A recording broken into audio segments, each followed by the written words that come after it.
Le chauffard qui a tué le père de Nicki Minaj s'est rendu à la police. C'est de ça qu'on va parler dans cette vidéo. La deuxième news sera sur les propos de Cardi B qu'elle a dit pendant la Saint-Valentin, qui a choqué beaucoup de personnes sur internet. Donc c'est de ça qu'on va parler sans plus tarder.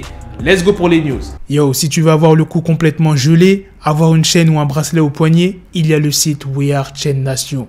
Dépêche-toi, il y a la nouvelle collection. Si briller est ta seule obsession. Et en plus de ça, j'ai un code promo pour vous les gars de 30%. Regarde-moi cette belle chaîne. Tu fais commander, tu fais saisir le code promo et voilà, t'as ta petite réduc. Tu pourras tranquillement flex. Je le rappelle, ce week-end, les médias américains a annoncé le décès de Robert Maraj, qui est le père de Nicki. Il a été renversé par un chauffard alors qu'il se baladait. Il avait 64 ans. Il a été rapidement pris en charge par les médecins, mais a finalement succombé à ses blessures. Et là, la news, c'est quoi? Les enquêteurs du comté de Nassau se sont immédiatement lancés à la recherche du conducteur grâce aux informations transmises par les témoins de la scène et aussi par les caméras de surveillance. Et il n'a pas fallu bien longtemps. Le chauffard s'est rendu à la police. Il s'appelle Charles Polevich, il a 70 ans et il a été immédiatement inculpé pour avoir quitté une scène de crime et pour avoir tenté d'altérer ou de supprimer des preuves. Je vais tout expliquer. Selon certains éléments, il serait sorti de son véhicule, qui est une Volvo blanche. Il aurait demandé au père de Nicki Minaj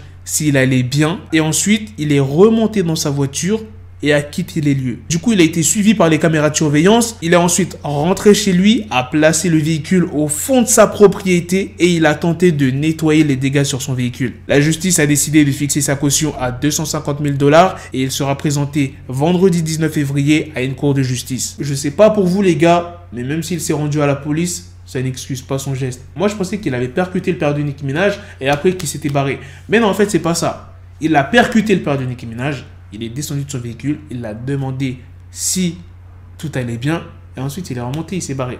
Pour moi, c'est clairement une preuve de lâcheté. Oh là là là là, c'est un niveau de lâcheté, mais il est extrême. Pourquoi il ne l'a pas emmené aux urgences, frère? Ou bien contacté. Elle a 70 ans, 90 ans, je m'en fous. J'espère qu'il prendra une sale peine. Maintenant, passons à la deuxième news sur Cardi B. Je crois que ça va être un bon débat là. Ce qu'elle a dit Cardi B sur Twitter, c'est que la jante masculine doit aussi avoir un cadeau pour la Saint-Valentin. Mais il doit être moins cher que le cadeau de votre copine. Oui, les hommes méritent aussi d'obtenir un cadeau pour la Saint-Valentin, mais le cadeau doit être moins cher que celui des femmes. Alors, s'il t'achète des fleurs, tu lui achètes de l'herbe. C'est une taré, frère. Du coup, il y a énormément de personnes qui ont réagi et il y en a qui ont comparé le cadeau de Cardi B à celui d'Offset. Fin 2020, Cardi B avait offert une Lamborghini à Offset d'une valeur de 700 000 $. Et Offset, il avait offert une Rolls-Royce à Cardi B d'une valeur de 350 000 $, 450 000 $, un truc comme ça. Donc là, le cadeau de Cardi B, onéreux que celui d'Offset. Donc, pourquoi elle parle Cardi B? Du coup, elle s'est encore exprimée sur Twitter en disant « J'ai une bague de 550 carats sur ma main gauche, une bague de 400 carats sur ma droite, des milliers de dollars, tellement de bijoux, une voiture Lamborghini et une Rolls-Royce. Donc si vous n'aimez pas la comparaison des fleurs et de l'herbe, laissez-moi vous en donner une autre qui fera plaisir aux hommes. Si vous achetez à votre femme des Louboutins valant plusieurs milliers de dollars, elle vous offrira une PS5. Pour ce qui est de la Saint-Valentin du couple, Offset, il a offert un sac Chanel noir et or d'une valeur de 20 500 $ et il lui a aussi réservé une magnifique chambre d'hôtel pour le 14 février. Donc là, les gars, c'est l'heure du débat.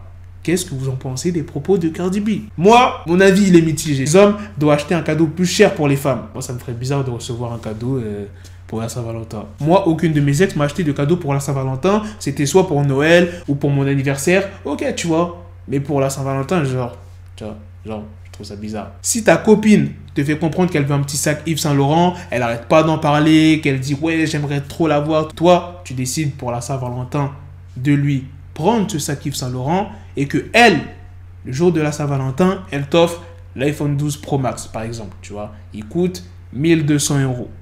Le sac Yves Saint Laurent, bon, je ne sais pas combien ça coûte les sacs Yves Saint Laurent pour meuf, mais on va dire ça coûte 800 €. Où est le souci? C'est pas grave, puisqu'elle le voulait absolument. C'est un cadeau qu'elle voulait de ouf. Donc tu vas pas te sentir faible ou je sais pas quoi. Par contre, si ta copine, elle te dit ouais, tu m'offres ce que tu veux, genre en général, que ce soit pour les anniversaires, la Saint-Valentin, elle n'a pas vraiment une idée. Et que pour la Saint-Valentin, elle t'offre une PS5, tu vas pas lui prendre du maquillage. Moi, personnellement, je me sentirais mal. Donc moi, ce que j'aurais fait, si une meuf, elle m'offre une PS5 et qu'elle a pas vraiment d'idée de cadeau, on va en bijouterie. Les meufs adorent les bijoux. Donc ça veut dire soit des boucles d'oreilles, soit une bague. Mais après, doucement sur le prix. Il faut pas que ça aille jusqu'à 2000, 3000 euros, tu vois. 1000 euros minimum. T'as capté? Là, au moins, c'est quand même un bon cadeau. Après, ça, c'est un exemple que je te dis. C'est pas obligé que la bague coûte 2000, 3000 euros. Qu'elle soit plus chère que le cadeau qu'elle t'a offert, la PS5. Hein, tu peux prendre une bague, genre, je sais pas, moi, combien ça coûte les bagues en bijouterie. Genre, je sais pas, à 300 euros, 200 euros. Voilà, tu vois. C'est sûr que ça va lui faire plaisir, une bague. Du moment que tu arrives à faire plaisir, c'est ça le principal. On s'en fout du prix. Donc, moi, je suis pas d'accord avec Cardi B. Pas tout à fait. Parce qu'il faut pas aussi que elle t'offre une PS5 et que toi, tu lui offres du maquillage ou tu lui offres un McDo. Non, t'as vu, là, c'est chaud quand même. Tu vois, tu lui offres un McDo à 10 balles, 20 balles et elle, 500... Non, tu vois. Faut pas faire le radin sport. Dites-moi dans les commentaires ce que vous en pensez. Sur ce, on se donne rendez-vous très prochainement, les gars, pour d'autres vidéos news. Prenez soin de vous, la famille. Peace! Got the bezel, had to switch my schedule on my dick, she Lego, never Lego. Her mind stuck up on me, so I call it Velcro. Till I need my dinero pendejo. Hit my metro if it's about to pencil like it's Go Diego. Make it right on schedule. Got the pistol on me with the dick extendo. Bitches in the back just like a fucking echo. Hey, that bitch told me you got pencil dick. She grip on my dick like a selfie stick. I got a big gun, I need help with it. To wet your babe up, Michael fell with it.